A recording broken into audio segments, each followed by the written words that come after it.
So shall I carry on? Yeah. You still have like, I suppose, what doubts, like questions. reservations about, no problem. Look at, is this the right way of? No, Is that shahada still count? There's no problem. But again, it's about perspective. So what you should say to yourself is, look, I believe that there's good reasons to believe God. I believe there's good reasons to believe the Quran. I believe there's good reasons to believe in all of the prophets, including the last prophet Muhammad, peace be upon him. Yeah. But I'm unsure about certain aspects, the Zainab issue, or the, or the Prophet Muhammad saying this, or slavery doing that. Those I will investigate. Right. I might find. I wanted to get to this bit. He just said, right, those I'll investigate. Now, this is a really key thing. I've seen the results of Abbas's so-called investigation on take the issue of slavery. Now, myself and Smile and Dave last year, we did a very lengthy review of Abbas and Imran trying to defend slavery. And the result of this was nearly 2 hours. I will put a link in the description of the video. The result was that he convinced himself that slavery was great under Islam. It was a brilliant system, but also at the same time, it didn't actually exist under Islam. So the result of his investigation was complete cognitive dissonance. It was absolute joke. So it shows that there is no real investigation here. He just parrots the same apologetics as everyone else. So, so convert to Islam and then go and get answers from Islamic apologists so that you can verify your bad decision. Yeah, the and opposite. Justify it. Exactly. Yeah. Answer that is satisfactory. Right. I might not, but guess what? I'm still a believer because this is from God. Yeah, you haven't demonstrated that. All you said is I'm an irrational believer because you haven't demonstrated that it's true. Yeah, well, it brings me back to I don't know if you guys will remember doing this, but when I've been going through the archive over the last year of your previous work, you did a review of a Hamza's Den video where Hamza said the following. He said, even if Muhammad was not the prophet of Allah, I would still be a Muslim. And to me, this is just another example of that. It's just like no matter what you would confront these people with, they are brainwashed, even to the point where a key thing like that, whether Muhammad's a prophet or not, would not stop them being a Muslim. And I think this is just another example of it. Doesn't matter how bad slavery is, doesn't matter how bad the animal suffering is.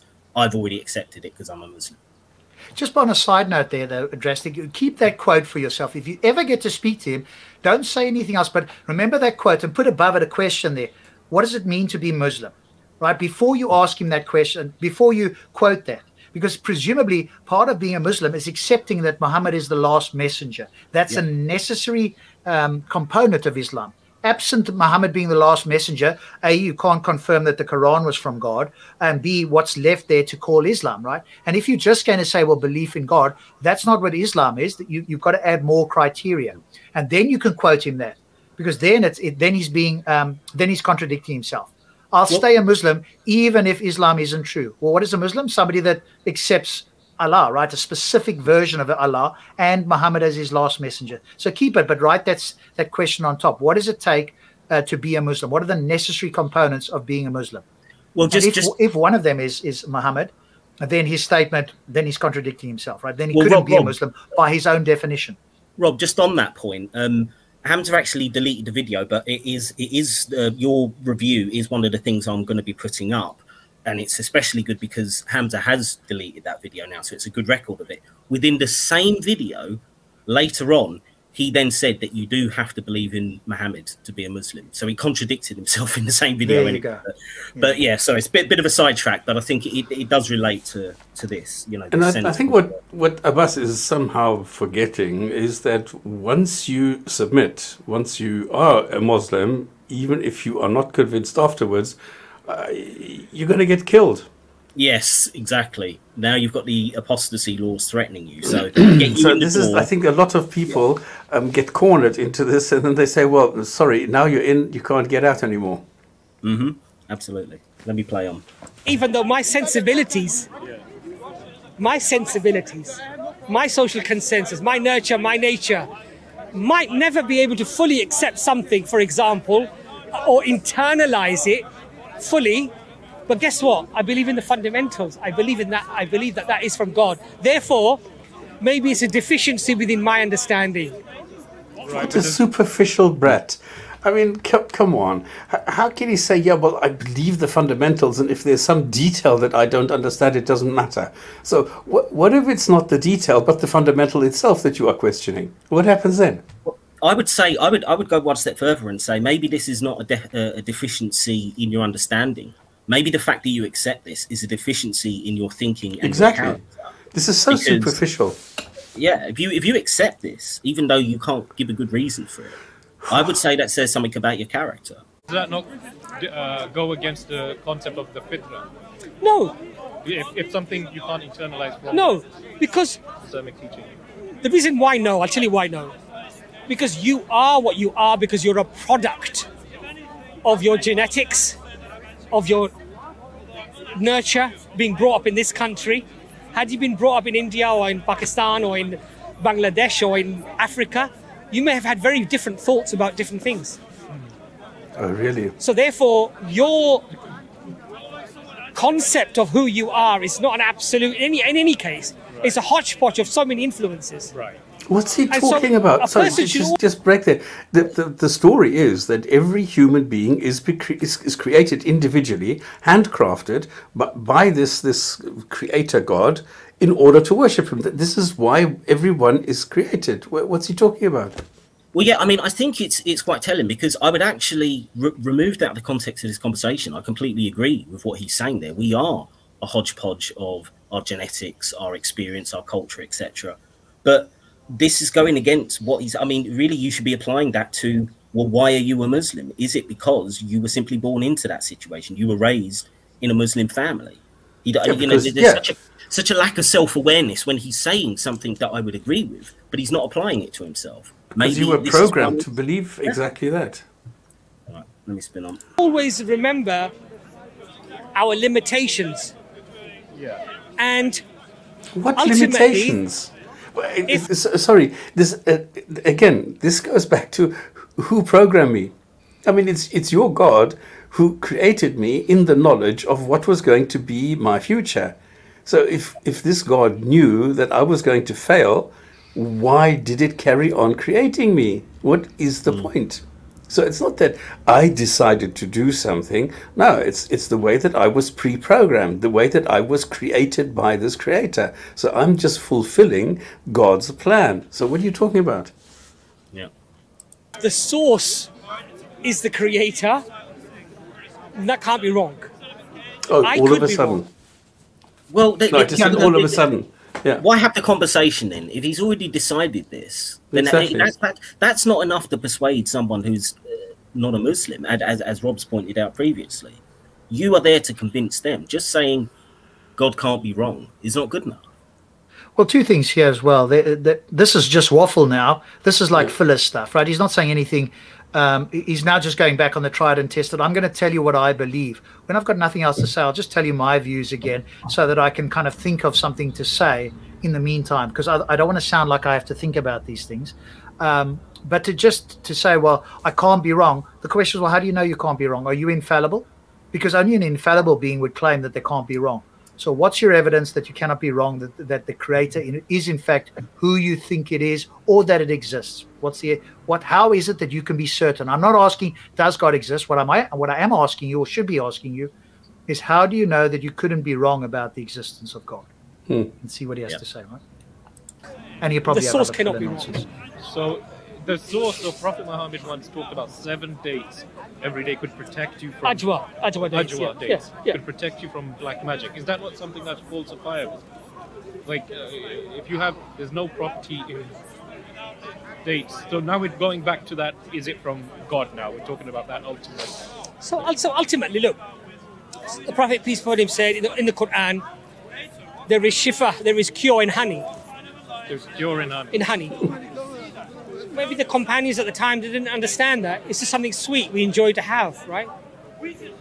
But today, we found that actually there are many benefits. Right. I wanted to stop it here because you see the sort of switch around he's done there. He says the Quran says that honey is a cure or has a cure in it. And then he says, well, now we found out it has benefits. Well, Are benefits and cure the same thing? No, they're not. A cure is, say, you're going to cure a disease or something. I'm not aware that honey does that. So even if you can say it's got benefits, that's not what the Quran is saying. It's saying it's a cure for something. Yeah, that's right. But even if it did, so what? Like, is this supposed to be miraculous? Is this supposed to be, like, interesting to us? Yeah, well, that honeybees have got to produce something that can cure people under certain circumstances, even if it is. Well, lots of animals produce things that potentially we can use as a cure, and that the Quran never talked about, that are far better, and that have come about without, the Quran could have explained, that we could have only have known by today's standards. That might have been marginally more impressive. Why is he bringing this up? Absolutely. In honey, the Quran mentions olive oil, the purity of it. Today we find that there are many benefits of olive oil, right? We might not have found those benefits. What's the argument for that? The concept of... Let me be clear here. If the Quran had not said it, we might not have found it. Why would we suppose that? What's your argument that human beings wouldn't have discovered it without the Quran? And he wouldn't have an answer, right? We just hear some sort of rambling response, because he couldn't say, well, no, actually, I'm wrong about that, or stop to actually think about what he just said. Something will come out of his mouth there that will be completely vacuous, and it'll be some sort of obfuscation or rhetoric that'll come out there. Did honey or olive oil exist before Islam? Well, there's thousands of things in the Quran, millions of things that are not mentioned, which human beings have also found out the benefit of. So, good point. This means nothing. Ajwa dates is more of a spiritual thing, not necessarily a physical thing as such. Oh, yeah, sorry, I know we're stopping this a lot, but I'd made a note about this because I thought, isn't it convenient that this hadith is so metaphorical when we're talking spiritually here, when it's garbage, when we know that you can't actually apply it in the real world, suddenly it's a metaphor. And what the hell does spiritual mean anyway? Yeah, I'll just throw in this woo-woo word here because everybody uses it, and when I ask people, they almost never can give a clear understanding of what it is, or that there's a common understanding of what spiritual means. You'll be surprised. I've used to ask people this so often. It'll either be something woo-woo that's unexplainable, or it'll be synonymous with consciousness. And then I say, just use the word consciousness. No, but I got to use why? Why do you have to use the word spiritual? Well, ultimately, if they intellectually answer, because other people do, and because it sounds like a nice word that people have been using for thousands of years, even though I don't know really what it is, but I'll throw it out there, some placeholder that I can't explain. Like Deepak Chopra with his quantum. Yeah, absolutely. Because black magic is not something you can tangibly hold on to. Is it? Neither is spiritual, buddy. That Well, yeah, I mean, black magic is not something you can demonstrate either. So it's just... So what? We'll just demonstrate the spirit, right? Or what spiritual is supposed to be. Because black magic and spiritual are the same thing. They're both woo. Yeah. Well, either if you eat ajwa dates, they will protect you against something, or they don't. Can you please demonstrate it? Can I test it on you? Are you prepared to be tested on this? Or is it just... just waffling? Well, yeah, that would be an interesting experiment, wouldn't it? Let's have somebody have these 7 dates every day for a year, and then compare it to somebody else, and let's see if we can measure the spiritual benefit of it, or will it just be absolutely no difference? right? Yeah, it's a metaphysical thing, right? What's so how are you going to test that, first of all? Was it also not poison, actually? Black magic and poison or something? I don't think about poison. No? A Muslim is not allowed to ingest poison. Certainly should not be doing. Yeah, but that wasn't How what do he you was know what asking him. poison is? He asked him, he said to him, isn't the whole dates thing about being a protection against poison? So that's something very physical. And he just ignored that to say, oh, well, we can't poison ourselves as Muslims. So he's completely dodged what he asked him. So what about Muhammad? How did he die? Yeah, it was poisoned, wasn't it? Yeah, I mean, if it doesn't work for the Prophet, then I think we've got some serious doubts over this. Deliberately, anyway. I know. I vaguely remember like there was a debate between a Muslim and an atheist, and the Muslim drank a bottle of poison to prove something. I would never do that. Why? Yeah, I would never do that. The reason why I would never do that, as a Muslim, you have to. Your body is you're a custodian to your body. You have to do your utmost to look after your body, and you're not permitted to cause harm to your body deliberately. Right. So if somebody says, oh, if you're a true believer, yes, if Allah wishes, He can save me. But if Allah wishes, I can die. There's no guarantee. Come on, this is sick. I mean, what about Shias? I mean, they go and like cut themselves intentionally once a year. Muslims in general have to go and fast for an entire day, not drink any liquid in the boiling sun of the desert. What is that? Good point. Come on. Yeah, but he's just saying something trivial. If something bad's going to happen, it's going to happen. If something good's going to happen, it's going to happen. I mean, it's like a trivial statement as well, apart from anything else. See, this is again just Waffle, right? He likes to hear himself talk. And when they're given space to just ramble incessantly, this is kind of the result, right? You just hear a lot of waffle and stuff that is either inconsistent or completely irrelevant. But as long as their mouth is open and some sounds are coming out, they think they're saying something of interest. Yeah, if I let it spin on for a bit, because this does get to a point which I made a note about. So, yeah, let me just spin it on for a minute. Allah does not give you a guarantee that, oh, by the way, you just say a prayer, and you have this poison, and you'll always be saved. No. Allah says, don't take the poison. Right. A man came to the Prophet Muhammad, peace be upon him. He said, I've left my camel outside roaming. I rely on Allah. The Prophet said to him, tie your camel first, then say, I rely on Allah. Why do you have to rely on Allah then? Yeah. Well, yeah, this is exactly it. It's like, well, if it's ultimately down to Allah what's going to happen, whether your camel's going to run off or not, and then why bother tying it up if it's entirely in Allah's hands? Or what you're saying by this is that you don't really believe Allah's quite got it, so therefore you're going to tie your camel up. So either way, this doesn't work for me. Yeah. You do as much as you can do to better your circumstances or to safeguard yourself. And then you rely on Allah subhanahu wa ta'ala. So what's the point? Yeah, exactly. What is the point? I mean, because if this guy gets his into a serious accident or something, is he going to say, no, I don't need the surgery, I don't need the medicine, just leave me here, Allah wills it if I'm going to be okay? Like fuck would he say that? He would be begging for that ambulance to be called. So this is spurious nonsense. But what empirical evidence is there that this works anyway? So you got to do the best you can for yourself and then leave it in Allah's hands. Well, what is Allah going to do there? And if he does do something, how do you know that he's done something? Because if nothing happens, you've done your best and you still fall ill or whatever happens, is that evidence against Allah? Did he not want to help you? And if he does, and you could somehow demonstrate that he's helped you in some way that wasn't coincidental, if that's evidence in favor of Allah or him doing something, surely the fact that he doesn't do something is evidence against it.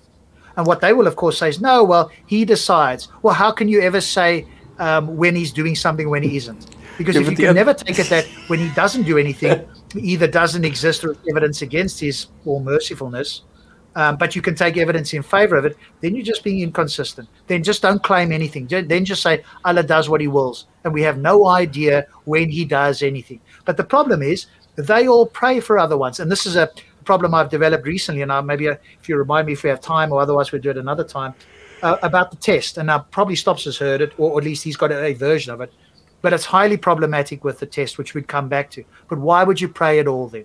If you can't empirically show that in fact prayer has any effect, and you're not going to accept that it never has an effect, in other words, that prayer doesn't get answered, then why would you ever pray for anything? Yeah, but Rob, you're forgetting completely that it's Allah who prepared and brought you the earth, and he is sending down rain, so he's actually looking after you. No, except when it floods, right? And people are killed in the floods. That's okay, but then there's a reason that's not for his that. fault. That's not Allah's fault. That's the double standard with this, isn't it? Anything good that happens, that's God.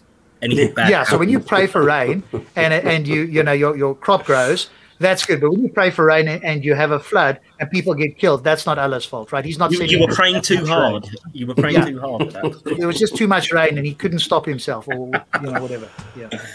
Yeah. Silly. So we're not told to, do the carefree. Right. Do your best. Right. You have to go out. You have to work. Oh, he's thinking so hard. But your risk, the money that's written, you only get that. You won't get any more. Right. Oh, okay. What You is won't he get more money saying? than No idea. What He's was waffling. written for you. But if Yeah, I'm really not sure at this point. He's just gone completely off script. This is just random waffle now, right? I'm just going to open my mouth and say sort of any old nonsense because I've lost the plot myself of what I was supposed to be saying. So I'll just randomly say any old nonsense now. You can tell, right, on the face as well. Like you can tell because when you're confident and you have a line of thought in your mind, it'll flow naturally. When you don't and you're just making shit up on the spot, as we saw earlier, you'll start to waffle. You'll have these pauses unnaturally when you don't know what else to say because your brain is trying to come up with something, and then you don't filter it because otherwise there's too much uncomfortable silence, and so whatever whatever the first thought that pops into your head, it immediately comes out unfiltered, and you can see it just becomes incessant waffle at this stage. Pretty much. you decide, I'm going to stay at home, sleep on my pillow, Right. and somehow this money is going to come to me. No. Allah says, do the maximum that you can do to better yourself. But what I've ordained for you is all that you will get. I see. How? So again, what's the point in doing anything if it's already ordained? It's just such a contradiction. Sorry, I know we've already done this, but it needs to be re-emphasized how nonsensical this is. How you choose to earn that money, whether lawfully or unlawfully, is down to you. You choose the lawful No, way. but hang on a moment. It's what Allah's ordained, isn't it?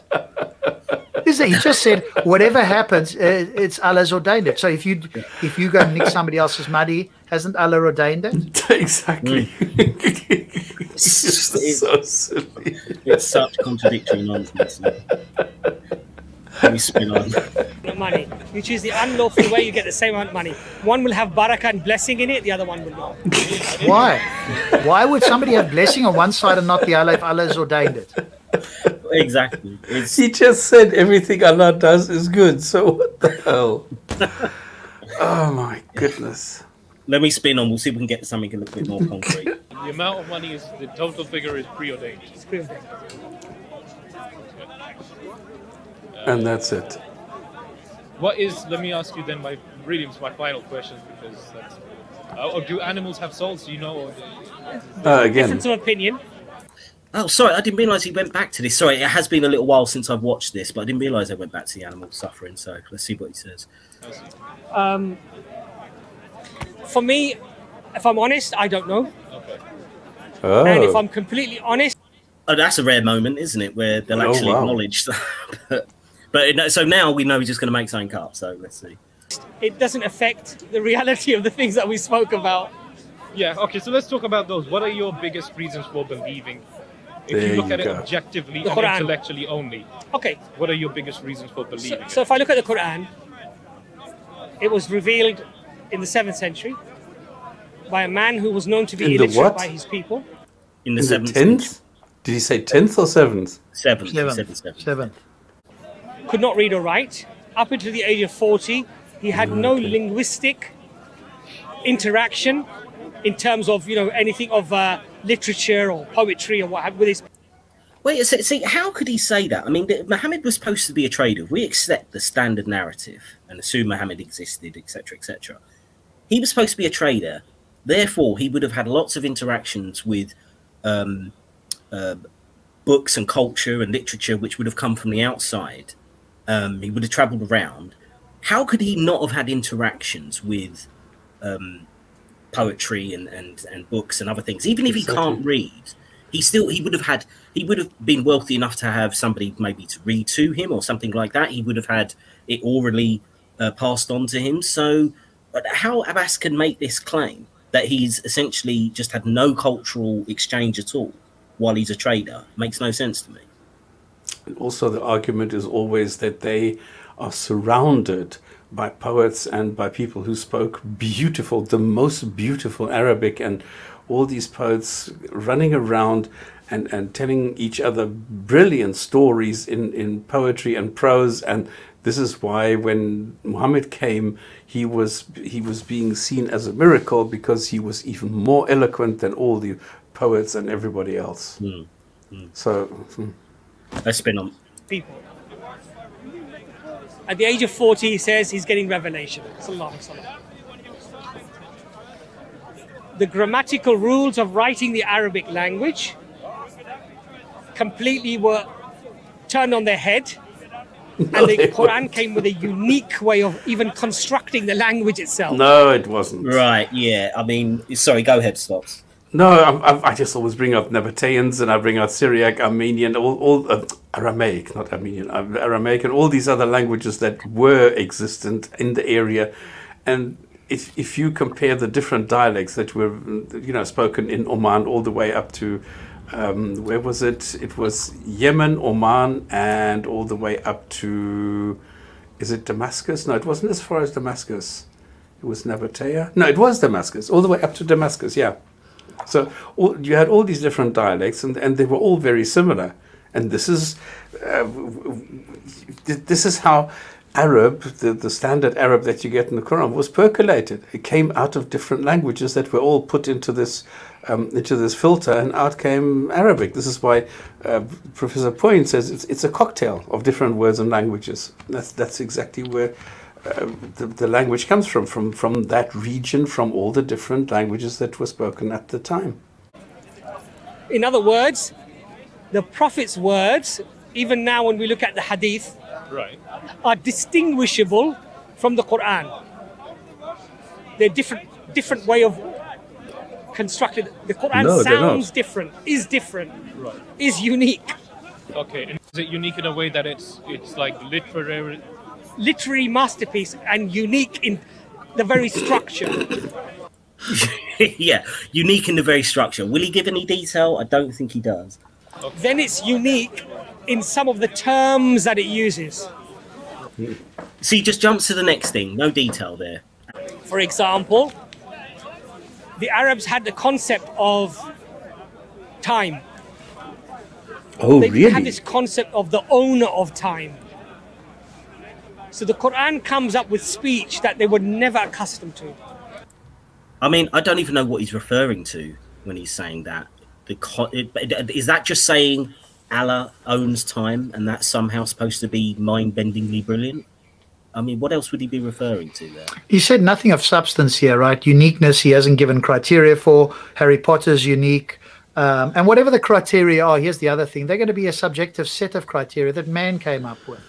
And so you can either accept them or you can reject them, or you can add extra criteria of your own. So if this is supposed to be impressive to a non-Muslim, I mean, please don't waste our time with this. You'd have to get us to agree on some sort of standard by which we can assess that this book is divine. So we have to agree on the criteria. But you'll see that they'll either never get the person to agree on that, or they'll just spout out some criteria they think makes it wonderful. Well, who cares what they think? Because this is supposed to be for a non-Muslim. And so you have to get agreement. And like the three of us and other informed people, we're going to just say to them, well, why would I accept this? What's your criteria, number one? And number two, why should I accept that? And if you can't answer both of those questions, anything else you say about the Quran is you're just spitballing. Why would we care about this? Absolutely. We had somebody on Wednesday who called in and said, yeah, it's unique. And I said, well, hang on, how unique is it if you have two different Qurans, which are very similar but not identical? What are you talking about? No, that doesn't exist. I said, come on, have you never heard of a Wash Quran and a Hafs Quran? No, this doesn't exist. There's only one version. I said, well, do me a favor, just, do you have Google available somewhere close to you? He says, yeah. I said, just enter Hafs. How do you spell this? I said, H-A-F-S. Oh, this exists. What is that? I said, it's a different version of a Quran. They're clueless. They don't know these things. But this is why it works, though, to those who are ignorant. This sounds really impressive, but yeah, it only takes a tiny bit of research to just pull these. Yeah, but he was like completely clueless. He was completely out of it. He says, how can you say that there's a different version when it doesn't exist? I said, look, you've just looked it up. You saw it's a different one. Well, how do I know that it's different? Well, you just go and read it. Just compare the two, or what you could actually do is use Google to do some research, like enter differences, Hafs, Vash, try that. Yeah. All right, I'm going to play on. Yet it was so meaningful and in-depth and linguistically remarkable that they wondered where it came from. But they never used. Yeah, says you. Says you. I mean, so you know, he says it with such conviction, doesn't he? As if this is just like we've found, you know, like the Ark of the Covenant or something like that. Standard and the rest knowledge, of us who have read this or discussed it for some years, it's a profoundly ordinary book that doesn't say anything extraordinary or interesting that hasn't been said either before it or far better after it. So why would we care? But once you bought into it, right, all we're seeing is he's a motivated reasoner. He's convinced himself, and now he's trying to convince other people. But what's coming out of his mouth is so utterly unconvincing, it couldn't be worse. If he stayed silent, it'd probably be better. Yeah. Use those terms. Here we go. As the Quran was being revealed, it was often a circumstantial revelation. So a question would be asked, and a few verses would be revealed. Right. There were no chapter numbers. Actually, just to go back to that point, I think that actually counts against Muhammad quite a lot, this circumstantial revealing, because it was often very convenient circumstances, like, oh, I can have more wives than I previously said you can have, or I can marry my, it's his son-in-law's wife, and things like that. So it was always very convenient revelation. So I think that counts against him. He's acting as if this is a strength. I think it's a weakness. I agree. Sorry, carry on. Yeah. And there were no verse numbers. So over 23 years, over 6,000 verses were revealed. Right. Chapters were not revealed in order. Right.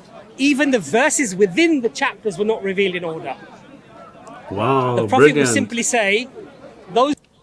I would have thought that would be better if they were revealed in order, surely. Again, he's acting as if, like, if I gave you sample chapters of a book and I said, here, Rob, Stops, have chapter 36 to start with, and then we'll move back to chapter 15, you'd be like, well, what the hell are you doing? Why don't you give me chapter 1, chapter 2? I mean, again, to me, this is a weakness, not a strength. And then you read, you're not allowed to marry the Prophet's wives. What the fuck? What? And then it says, well, it's a timeless book. How the hell would it be interesting for me today to read that I'm not allowed to marry Muhammad's wives? Come on. I mean, if they existed, they're 1,000 years dead. What am I going to do with it? Why is this pertinent information in some, I don't know, some ludicrous book? Why is it, useful for me today? It's not. Actually, just quickly on that, it's a slight sidetrack, but there was a Muslim I heard talk recently who actually came up with one of the best reasons that I've heard for this, why it was included. It was supposed to be, I don't know where he's got this from, but he said, it was to make sure that nobody else could have a child with them, and then you would be causing potential problems with lineage claims and stuff like that for rulership, which was probably the least irrational thing I've ever heard about this, but it doesn't feel like it's knowledge worth preserving for all time. It's still only going to be relevant for the immediate succession of after Muhammad's died. It doesn't matter 100 years later or 1,000 years later. So exactly. Yeah. 4 verses go before those verses and after those verses. So he ordered them. He ordered them. Right. The people memorized them. Right. No editorial process. Nothing compiled as one book. The whole thing was memorized. Well, again, just to quickly say, this is just a story, isn't it? I mean, we have no way to verify whether what was supposedly originally revealed was actually what we got today. So it's just a claim. Every chapter of the Quran has at least one word that's not repeated anywhere else in the Quran. Let me just get this right. He said did he say every chapter in the book has at least one word which isn't in any other chapter? Was that what he said? That's what I heard. I mean, even if that's true, so fucking what? I mean, how is that impressive? I mean, you could just write, I don't know, just a complicated word in each chapter of any book, and that will be the case. This is not impressive stuff. But what this does show you is how desperate they are to make it sound impressive, that they have to stoop so low. I mean, this is like the low of the low, right? I'm not sure how much worse or how much lower it can get. And if this was impressive, it would be in a single, clear, concise manuscript telling you everything you needed to know in such a way that the only way that you could get a misinterpretation is if you were somehow cognitively impaired or intellectually dishonest. But what we find is that's not the case, and verses can have multiple, quote, valid interpretations, and as if this is a strength. It's an utter weakness. So this book is profoundly ordinary at best. So this is just desperation, really. Nobody that should be impressed by this. In fact, this should be good reasons not to believe that it's from God. Yeah, absolutely. Man and woman are mentioned exactly the same number of times in the entire Quran, despite being mentioned in different places. Waiting for it. Angels and demons are mentioned exactly the same number of times. Angels and demons being mentioned. I mean, you could just literally pick two of anything and say they're mentioned equal number of times. I mean, surely you've got to. Can I do this? Can Sorry, I write a page and do the same thing? Well, exactly. I could literally get a piece of paper, write demon on both sides, and I've done the same thing. And write angel on both sides. It's so awful, isn't it? As if this is impressive. It's childish. This is really childish as far. Yeah. Yeah, let me spin on. I think he gives a few more of these kinds of examples. Despite being mentioned in different places of the Quran, Allah's wrath and Allah's mercy. Allah's mercy is mentioned exactly twice as much as Allah's wrath. Why is it not 3 times as many, or 5 times, or 7 times as many? Twice is the least impressive. So that's one reason not to believe that it's from God. Thanks very much, Abbas. Yeah, well, surely, Rob, that means if we find another scripture that has it 4 times as much, we found a God that's twice as merciful as Allah. That would be that's just a better criteria then. Because if you mention one a lot more times, that's presumably better than only twice as many. This is the sort of ad hoc nonsense that they are reduced to. I mean, this is genuinely feeble. This is feeble at this point if he's, relying on this. It's pitiful. All right, let's see. I think, we'll run on, see what else he's got. Angels and demons mentioned exactly the same number of times in the Quran. The similitude or comparison of Adam to Jesus. In the chapter that it's mentioned, they're both mentioned, I think, 7 times up to that point. And in the entire Quran, they're both mentioned 25 times. Again. And what about this? This is just ad hoc. You're giving us a few numbers. So what? Why is it not 50? Why is it not 21? No idea.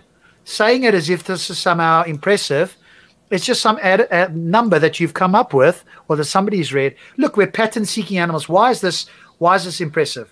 It's not impressive for the very reason that you're looking for reasons to justify that your book is from God. And what do? You go look for a pattern. Right? There's no pattern in the Quran that the Quran itself says is a pattern. You are looking for patterns, and since we are pattern seeking, we can find ad hoc patterns everywhere we look. This isn't in fact impressive. It's a point against you. It's not a point for you. That's what you don't seem to realize. Yeah, I just did this. This is just numerology, isn't it? It's numerology. It's absolute bunk. I just went to Quran and I said, please search for Adam. And I get 52. Oh, so he's wrong anyway. And I went to Isa and it says 26. So they can't even agree on themselves now. Okay. Right, let me carry on. If you look at the works of Professor Raymond Farron, he looked at the linguistic. Who is this guy? He's a guy who made some claims about exactly this numerology thing, where he says if you take the words and then you add them all up, then it comes up to some significant number, and this is being used to show that the source of this whole thing is God. That's it. And they always use Farron. They always use the same thing. And if you go and look at it, it's absolute nonsense. This is not what he found out. And it's not, if you check it, it's not the case at all. Okay. Linguistic patterns that are found in the Quran. Sorry, he's the one who came up with, because I was always the one who said there's no structure in the Quran. So they said, well, Farron proves you wrong because chapter 2 has this ring structure. Then they say, well, chapter 12, Joseph, it also has this ring structure. But then if I go to chapter 12, the ring structure, and I listen to Nouman Ali Khan, if I listen to Adam Dean, to different people, they all have a different ring structure, because they need to project it. It's not in there naturally. So it's not like in a story where you have the story of somebody, leaving home, going out, going by bicycle, having a drink, then coming back by bicycle, going back home, which would be a ring structure. But you don't have this in the Quran. So this is painful. That if as soon as this is the claim made by him, and as soon as you go and you check it, you find it's absolute nonsense. Like it would mean that if chapter 2 were to have a ring structure, chapter 2 starts with ALM.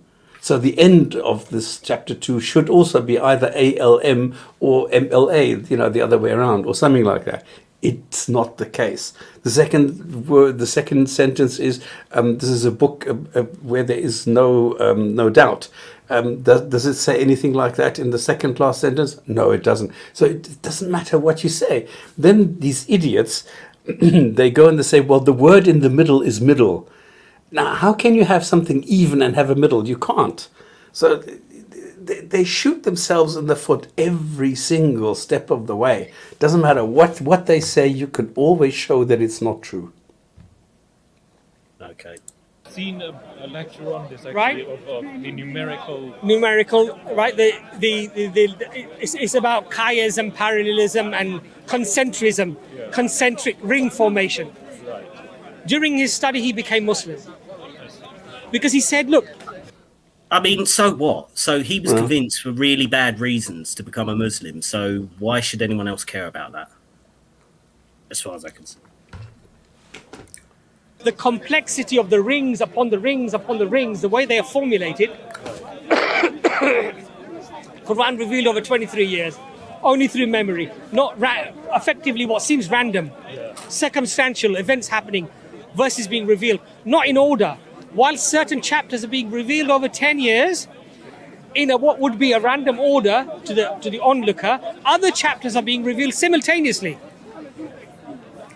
At the end, after his death, 2 years after, Abu Bakr radiallahu anhu compiled the Mus'haf, brought the Mus'haf together through the memorizers and what they'd written down as individual parchments, becomes one cohesive reading. The message itself, the message, the meaningfulness of the message is as relevant as it was in the 7th century as it is today.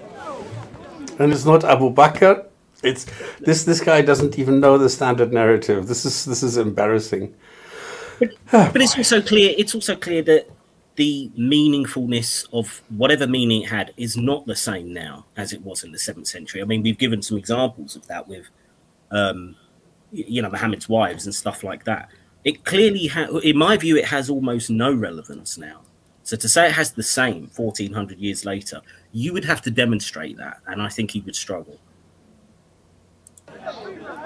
And the memorization ability of the Quran. So what is the claim about the ability to memorize exactly? So Allah says in the Quran, it is we who have revealed this reminder, and it is we who shall guard it from corruption. So when I look at the Quran, and this is just, I've just touched on the surface, honestly. Same number of even verses on the chapters and the same number of odd verses finishing on the chapters. Complete balance. I mean, complete balance for what? This is what I mean. Would it matter if it wasn't that way? Would that mean that the Quran was unbalanced? I mean, what the hell was he saying here? The second chapter of the Quran. Yes, it's just Waffle. Sorry, go ahead. It's like deepities, as what's his name? The philosopher Dan Dennett. Dan Dennett, I think, coined the term deepities. It sounds profound, but it's a profoundly trivial. You're not saying anything profound, although it sounds profound. A deepity. There's nothing here.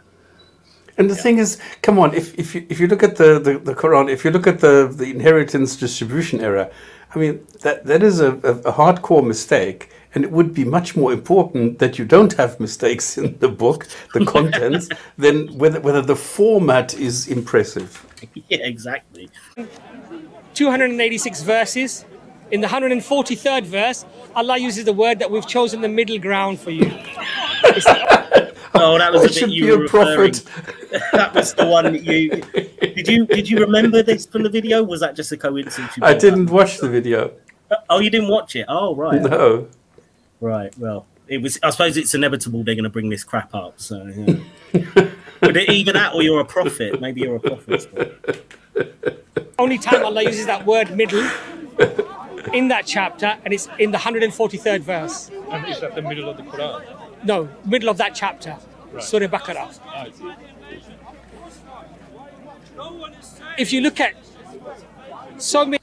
Sorry, I just wanted to point out, you guys have probably noticed, the longer he's gone on, the longer you get these uncomfortable, drawn-out kind of pauses and silences where he's trying to remember his script. And to me, it just makes it sound even less convincing, because he hasn't even now got the confidence in what he's saying. You can see in his body language and these pauses, he's just trying to, oh yeah, what's the next bit of the story that I've got to tell now? It's Yeah.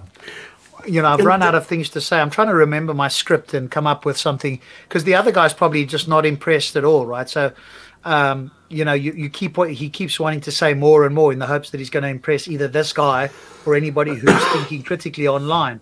And that's obviously not the case. And the thing is that when they brought out the video, I reacted to it, and I pointed out that they are making this mistake with the middle. And I know that they must know about this, because him and it's Imran, they are the two who were there, and they were the two who were making this point. And I got a copyright strike on that. So they gave me a copyright strike for quoting them, saying that there's the word middle in the middle. And because I was ridiculing it, they must remember this. So that means even though he is aware of his mistake, he doesn't care, and he just repeats it.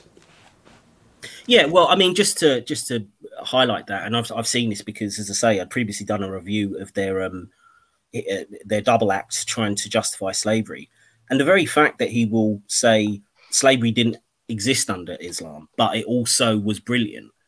I mean, you can't say those two things. Either he has to be so deluded he doesn't realize he's contradicting himself, or he's just openly lying and doesn't care. So, yeah, I think it's the same thing. They do this sort of thing all the time.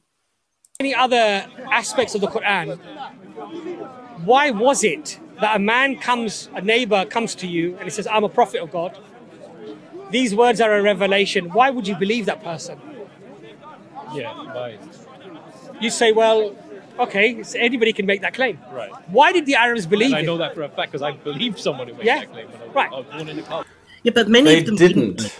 They did, exactly. Exactly. Many of them didn't believe it. And he essentially went They to wanted war. to kill him.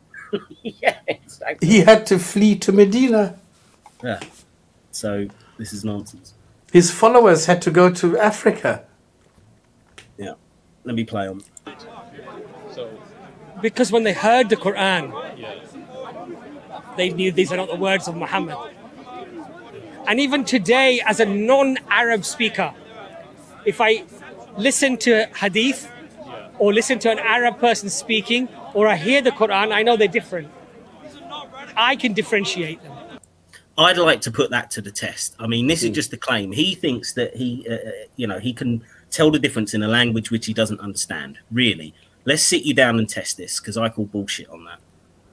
Well, we had Hassan do this, and we did this twice.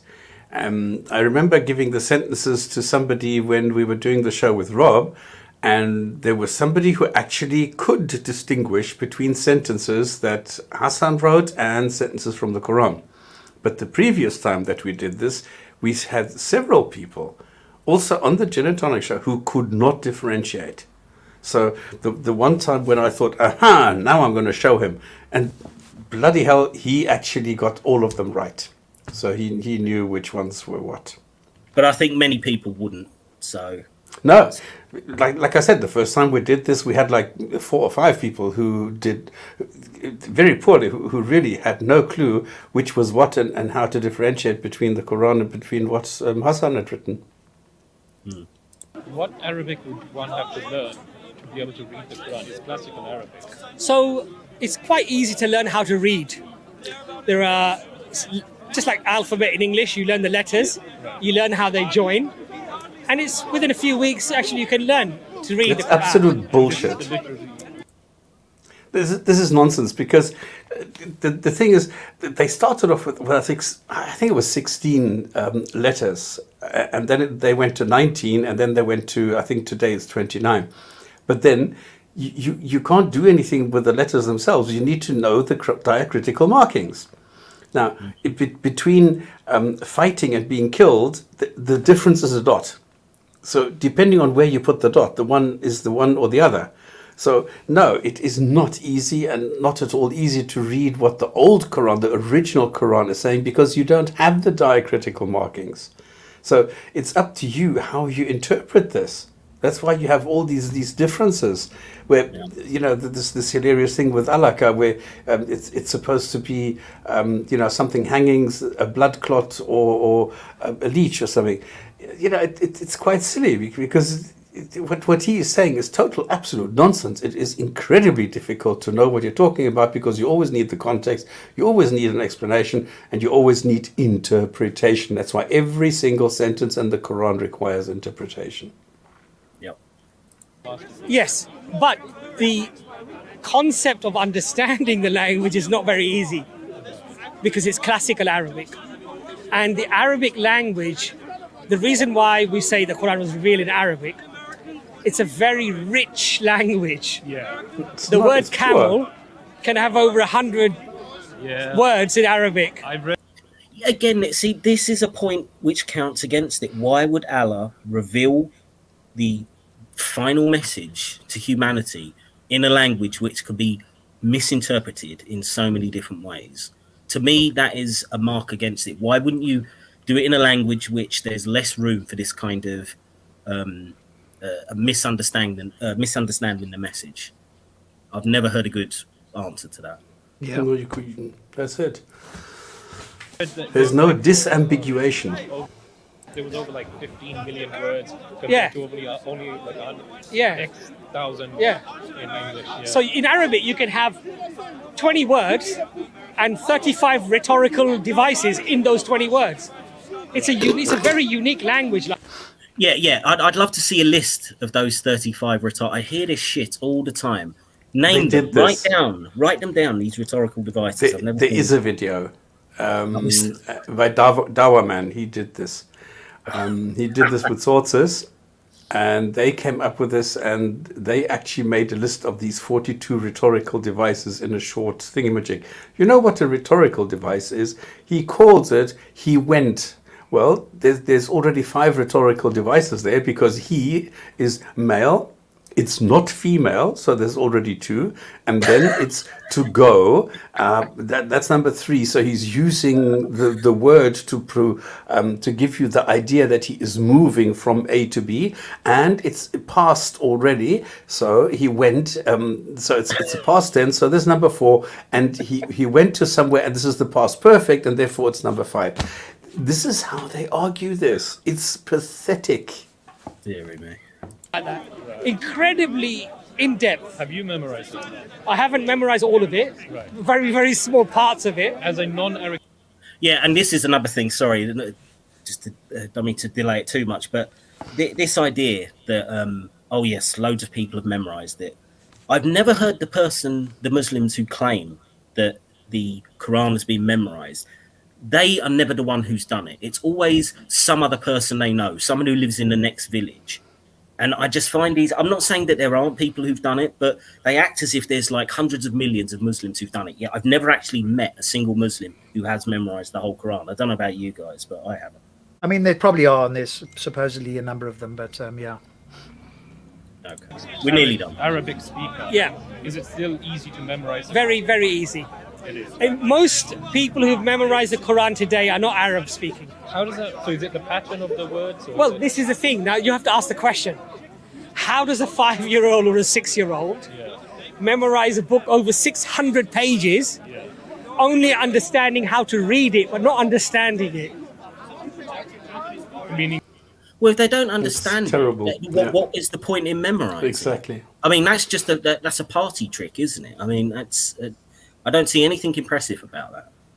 Knowing the ABCs of the. So if I taught you how to read Cantonese, but you didn't know how to translate Cantonese, and I said memorize this book 600 pages, I would say it's pretty much impossible. But in 3 weeks' time, we've got Ramadan. Right. If the Imam, through memory, without looking into a book, in memory, if he makes a mistake, the people behind will correct him. That level of precision of memorization, I would say, if you truly look at it, you'd have to accept that is quite a remarkable thing. Especially because it's not a dozen or 100 or 200. It's like millions of people. Yeah. Most of whom, 80% of the world, are not even Arab speakers. Yeah. Yeah. Yeah, so that's it, guys. I mean, actually, it was a surprisingly poor ending. He just waffling there, the usual kind of nonsense about it's a miracle that people have memorized this. I don't find that impressive whatsoever. How would you guys want to summarize what you've heard tonight? Same thing, piss poor. Yeah. Yeah, I think it's just a lot of waffle there. Nothing impressive, which is par for the course. And him changing categories, being inconsistent with something he said before. But it does take some time to recognize this, and if you're paying attention, right, because most people are not sophisticated enough to follow and recognize when somebody said one thing and they changed their mind, or they said something that contradicts themselves. So I think it's difficult as an interlocutor, especially for whoever this fellow was listening there. But again, I think it just shows us that the apologetics for Islam is so bad. And because I spend some time on Clubhouse, there's better versions of Abbas, and he wouldn't get away with this on Clubhouse anyway. And so again, you know, they're picking a low-hanging fruit. People that don't know Islam, don't know how to debate and discuss these, don't know how to ask the tough questions. And then whenever you go for low-hanging fruit, it always makes you look better than you actually are.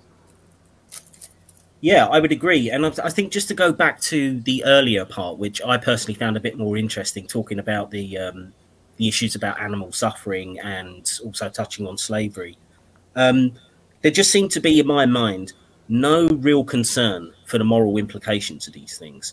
It was just far more important that you believe and then sort the shit out later. And by that, he means you'll never actually sort it out. You'll just believe anyway. And I think that's really telling to the kind of moral character of the people we're talking about. And I'm not talking about all Muslims, but these Dawah apologists just don't seem to have any concern. It's just like, yep, if slavery's okay, slavery's okay. If slaughtering an animal needlessly, cruelly, if that's the way, we'll just do it that way. And I think there's something terrifying about that to me. This but Hakikachu makes exactly that point. And he's not ashamed about it. Well, I just think it's worrying because it's you know, he's even acknowledging that you've got this internal sense of compassion, and rather than act upon that, you're just supposed to switch it off and just accept Islam is true. And that's what's worrying, because that's the kind of thing which can lead to all sorts of horrors if you ignore your internal moral compass kind of thing. So yeah, that's my summary of it anyway. So yeah, as you say, typically piss poor performance from Abbas there, but it was fun to go through anyway. Yeah, thank you guys so much. That was great. I'm sure perhaps we can do something again in the very near future. Who knows? Yeah, I'd like to. I thought this was a good sort of test run, and I'd very much like to collaborate if you want to do it on my channel again, or Rob, if you're starting up yours again. Yeah, I'd be happy to do that, and I'll put a link for your Speakers Corner UK channel on this video. Thank you so much, guys, for the time and everything. Let's keep in touch and see if you find another one. Keep it to the same sort of time frame or less, Drastic. And I think we'll rely on you, because Stops and I certainly don't follow the Speakers Corner videos so much anymore. But if you find one that you think might be interesting, then send us a link. I'll have a look at it and send it on to Stops and see if we can make a plan. Sure, no problem. Okay. All right, we'll bring it to a close then. Thank you, Rob. Thank you, Stops. This was another collaboration for Drastic Measures. I hope everyone enjoyed it, and I'll see you all in the next one.